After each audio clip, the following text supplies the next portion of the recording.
Episode 125 of the podcast. This week we're talking about trigger stacking. What is trigger stacking? How does that help us teach dogs to be good for grooming? Find out this week.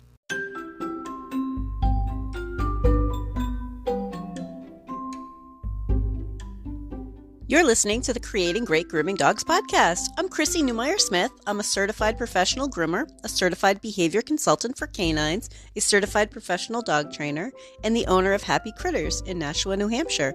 And this, my friends and colleagues, is the podcast where grooming and training meet.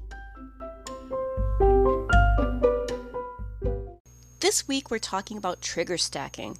Let's start with what is trigger stacking. Trigger stacking is when a number of triggers, stressors, distractions, etc. are all happening at the same exact time. And it's an important topic for the grooming setting. I think it's one of the problems that we have when we're looking at grooming, and a lot of training doesn't necessarily take that into account, that there's a lot happening all at once.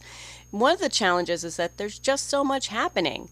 And so we have noises, we have other dogs, we have people, we have being away from home, and all of those things are happening before we even take hold of the dog's leash, right? We had the car ride. For some dogs, that's already a problem, right? Getting in the car, getting a little bit car sick, all of these things have an impact on the grooming process, even if the behavior problem isn't necessarily showing up until we're grooming.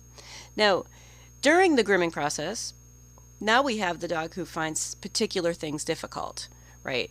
All of those stressors, distractions, and triggers are being piled up on top of each other, and now we're grooming. So trigger stacking is really important for us to understand. Now I'm going to get into some examples, but first I want to have you thinking about how understanding that trigger stacking can help you teach dogs to be good for grooming.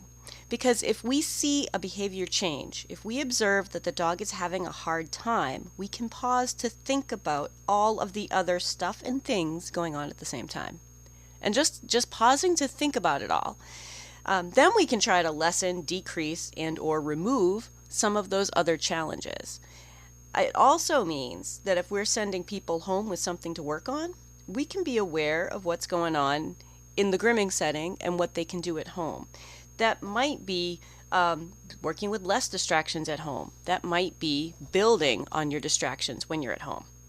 When we're grooming, we sometimes lose sight of all the other stuff and things happening around us. Now, when a dog is having a hard time, it's easy for us to jump to assuming that they're responding to what we are doing or trying to get done. What a very common thing for us to do, right? Like, I'm trying to get this done and this dog is not cooperating, right? But what else is happening all at the same time, right? Can we make this easier? Because understanding trigger stacking will help you work with these dogs. Sometimes the response will be very different if we can adjust all of the other stuff and things happening around that. So we're going to get into a couple of examples. Let's just go with a quick, easy one. I want you to think about the dog that is getting really, really wiggly for their back foot. For whatever reason, it's their back foot. Now, in our mind, we're laser focused on what we're getting done. And that's really, really common. We're like, I'm trying to get this done, and this is the problem we're having.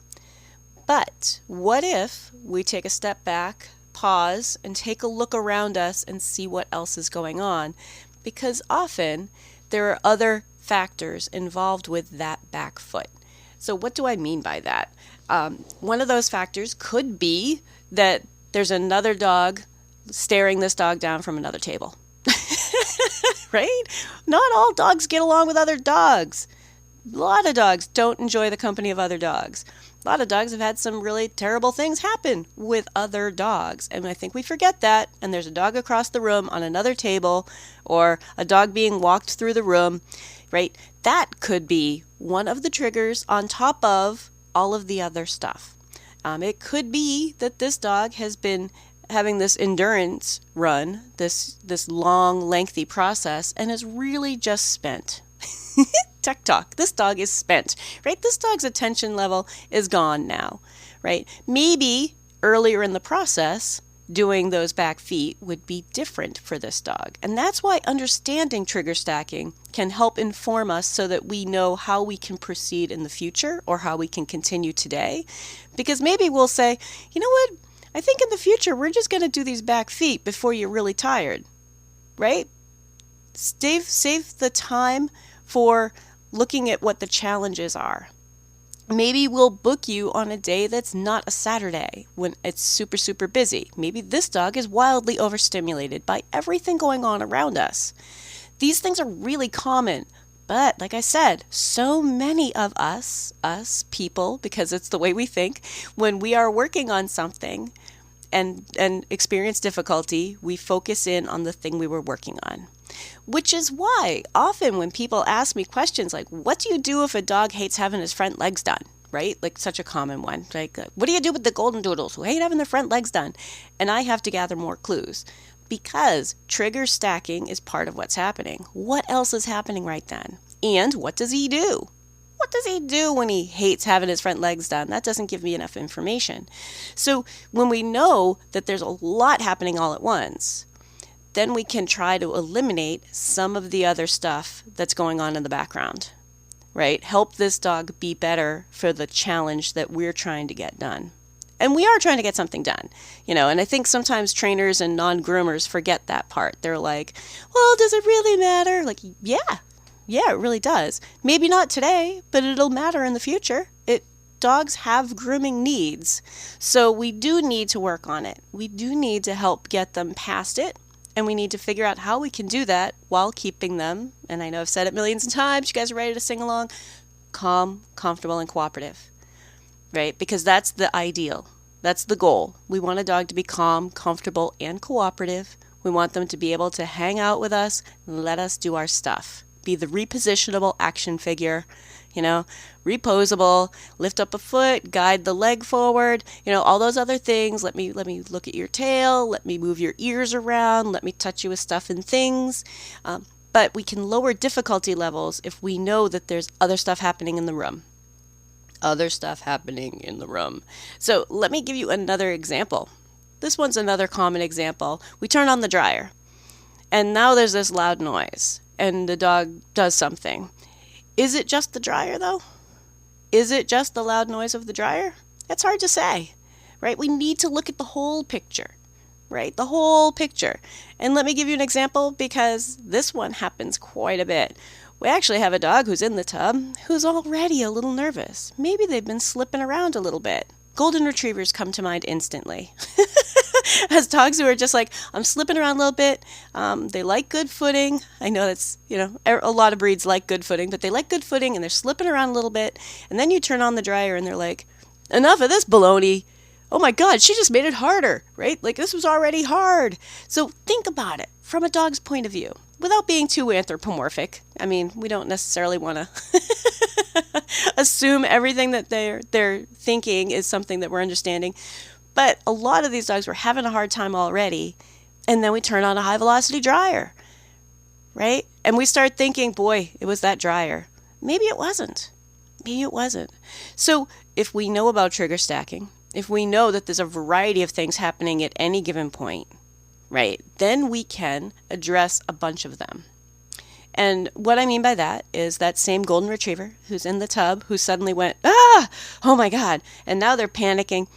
Sometimes even just putting down a paw mat is enough for that dog to be entirely different. Just a paw mat.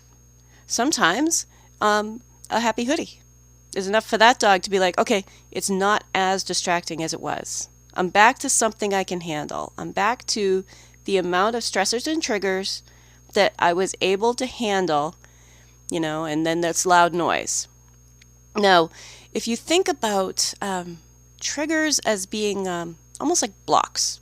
Okay, I know, I'm probably showing my age, but like those little alphabet blocks when you were a kid, right? And you're trying to like stack them. You're trying to make like a pile of 6 and they topple over at like 7, I want you to think about trigger stacking as kind of a similar idea. If each of those little blocks is something that dog finds difficult, finds overstimulating, finds challenging, and it could be something that they're joyous about, just that it's a challenge for them to be groomed during it, right? So maybe that's someone playing with a dog on the other side of the room, or making noises over there in the corner, trying to get another dogs to perk their ears up so they can see if the trim's even, right? Whatever it is, these are difficulty levels. Can you, as a dog, handle what I'm doing while that other stuff is happening? So if those other stuff and things are building blocks, right? If you know this dog can only handle 6 things at once, you don't want to add the 7th, right? If we can think in those terms, we're like, okay, there's a lot going on. What can I decrease? What can I decrease? What can I lessen? What can I make less distracting? Perhaps it's something as simple as turning them around on your table so that they're not facing a distraction, right? Perhaps it's calming yourself down, right? We can be fast without being quick with them. And, I think I just opened a can of worms. We can be fast and efficient, but not necessarily look like we're stressed and moving fast. So my brush might be going fast, but I could be talking really slow and soothing and talking to them and like, hey, buddy, while my brush is going at an entirely different pace. And if that helps lower the stress, instead of like, dude, you got to stop it. You got to stop it. I just need to get this brushed. I need to get this brushed. I think we've all been there.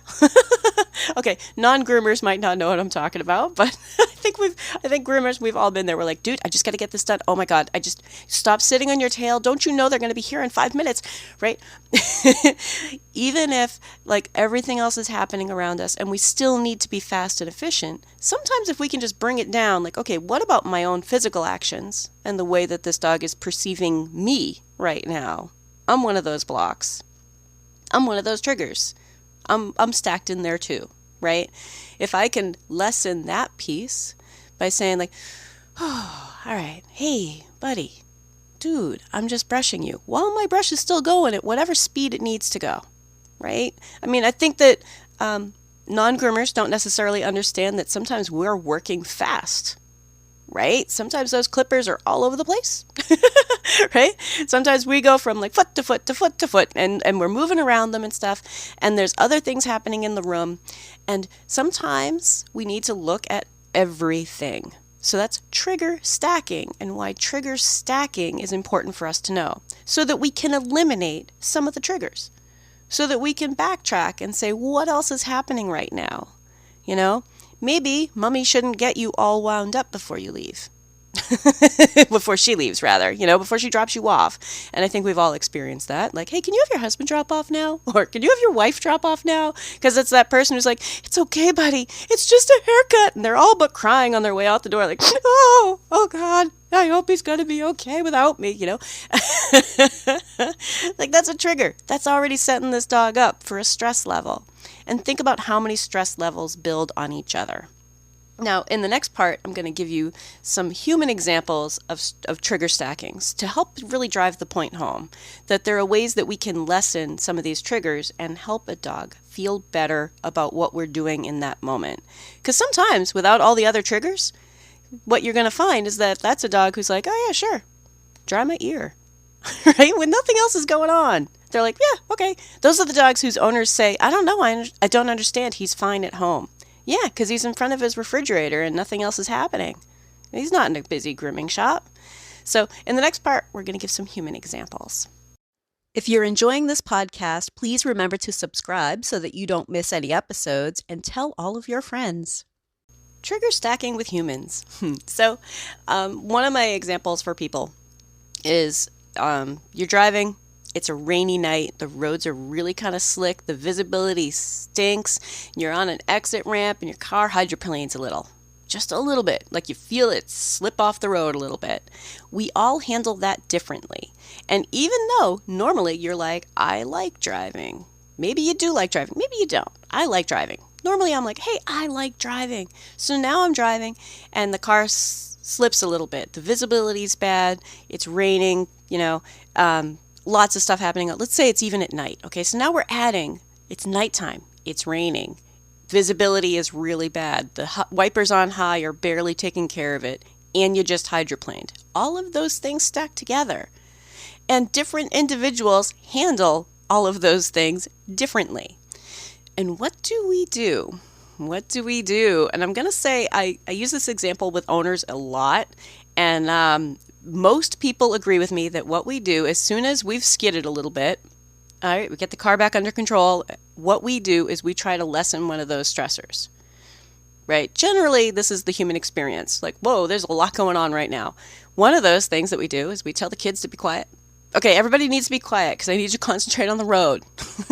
Right? I don't have kids, but God, I remember my mom doing that. Like, everybody needs to be quiet. I need to concentrate on the road right now, right? If you're driving alone, turn down the radio. Why? Why would turning down the radio have any effect on your driving, right? Because it's another distraction level. It's another difficulty level because we know we need to focus in better on what is happening right now. So if you think about like lowering the radio, right? We probably like shake it off a little bit, like, whew, okay, that was a close call. Whew, put the hands on the wheel, probably 2 hands on the wheel, probably put down your cup of coffee or your drink or whatever, and like, okay, now I need to get serious. I can't be thinking about my drink. I can't be singing to the radio. I can't be talking to anybody in my car. Just, whew, right? We need to lower those stressors so that we can reestablish, like, okay, no, this is fine. This is safe. By the end of the drive, you're probably fine. And then there are other people who are like, I'm going to pull off to the side of the road and get some air. Like, I just need to pull off someplace and calm down, right? And don't you find that that's really individual? Because we all are very different people, and our animals are very different too, right? What is fine for one dog might be really overwhelming for another, and some of that overwhelm is trigger stacking. Some of that overwhelm that we experience in this weird grooming setting is that there's so much happening all at once. So, in the case of that driving and your car skidded and, some people do not recover from that well at all. Some people are going to be afraid the next time they get in the car. And I want you to think about that, right? We do this as humans. And I know I'm being anthropomorphic by attributing some of these thoughts to our dogs, but don't we observe it, right? Can't we relate to it? That like, yeah, I also have experienced something that made me go, ooh, I'm not real sure.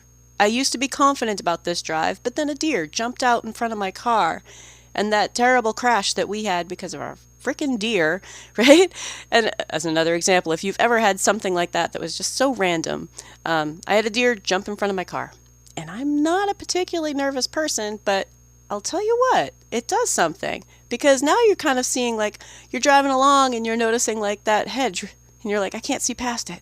Can't see past it. What if something jumps at me? Right?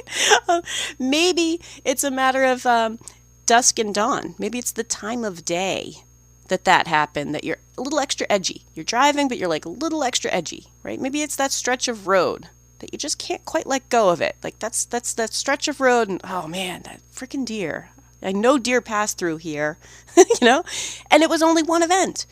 A road you have driven down over and over and over again. One single event learning, one single event was enough for you to be like, I don't know, man, this has changed. This has changed for me. And all of those distraction levels, those are different for everybody, right? So the distraction level for the driving and looking for deer could be big bushes, blind corners, right? Where you just can't see what's coming up and you can't see what's over there. Right now, that's a trigger for you, right? The time of day, the whatever it is about the driving conditions, right? So I think that we can relate to all these multiple triggers. Now, to give you a grooming shop example, all right? So now you get into work, and let's say the first customer of the day gets you all riled up. Right? They're like, last time, and we didn't complain or anything, but you can't do it that way like last time. And we're like, last time was 6 months ago, so you're going to have to tell me what you want today. Well, not what you did last time, right? And your frustration starts. But that customer alone isn't enough to throw off your day. But then you go in and you spill your coffee on the floor, and now you have no coffee. All right, now it's getting worse.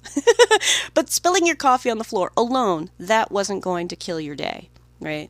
Then you come over and you find out your clipper's not working right. Okay, now you're starting to panic a little bit, like, oh man, now I have to go grab my backup clipper. Why isn't my clipper working right? And you start adding in your mind how much money that's going to be to get that fixed if it needs to be repaired. And you're like, okay, now I've got 3 things that have happened this morning. Trigger stacking. Okay? And you start to change throughout that day because more and more stuff is happening. Stuff and things that are distraction levels and difficulty levels, and they're building and building and building. So that's what we're talking about when we talk about trigger stacking. And so any one of those things might make you sad, right? Like they might be upsetting, but they're not going to ruin your whole day.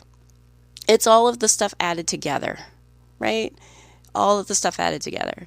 Now, the next little tiny thing that happens, you're going to have a different response to than you normally would. That's all, right? You're going to have a more dramatic response because you're already stressed. You're already having a bad day. You're already having a difficult day. You're already having a challenging day. You're having a hard time. And the next thing that happens, no matter how small, I can't find a pen, and you're entirely different about not being able to find a pen. Now, in grooming, when a dog gets to a point where they're like, okay, I've kind of hit my wall, man. This is all I can handle. Like all those things happened, and now I'm like, God, is this day ever going to end, right? They're you when you can't find a pen after all of that stuff happens, right? But we start thinking like, wow, she is really crazy when she can't find a pen. Right? That's where we go to. We're like, I've never seen anyone get so upset about not being able to find a pen to take down a message. That's crazy, right? But that's not what it was. It was all of the other stuff building and building and building and building. But we do that with our dogs. We're like, boy, that nail trim. But maybe the nail trim was the last thing that you did, and everything else had been building and building and building, and this dog was stressed out because everything else had been building and building and building all day long. And by the end of the day, anything you did to him, if you had gone back to start brushing on his hip again, he would have been like, rah, rah, rah, rah, rah. Stop brushing my hip, I'm done, So trigger stacking is really important for us to know. And it's really important for non-groomers to know, because there is so much happening in the average grooming setting. Now that's a shop, that's even a mobile or house call, because I'll tell you, as house call, these dogs are still being picked up by somebody who's not mommy and daddy. They're being put on a grooming table, they're being put in the tub, they're being dried, they're brushed, all those other things. If they have other dogs in the house, now the other dogs they're allowed to run free. How come I gotta be up here? So it's always happening. There's always a bunch of triggers. Now I will say one of the fun things about house call is that there are less triggers. Like it's easier to manage some of that environment. Right? There's a little bit less. Dogs that get car sick aren't going for a car ride, which is actually a lot of my customers. Like some of them, I found them because their dogs get car sick. So there are lots of ways for us to look at all of these triggers, and can we lessen those? Can we make that dog's day in general better? And if there's something particularly difficult, can we change when we do it? Can we change where we do it? Right? Like for some dogs, if you do their nails in the bathtub, they're fine.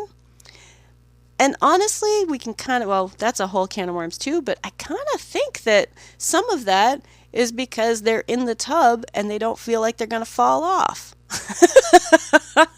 That's a little anthropomorphic, but what's really different about the tub from the table is that the tub is surrounded by four walls. So some dogs are going to be better for things in different areas. Fine, right? If they're better for trimming around their eyes, getting that area around their eyes while they're wet, then maybe we should do that for a while to get them used to it, to make it easier, because this is a lifelong process.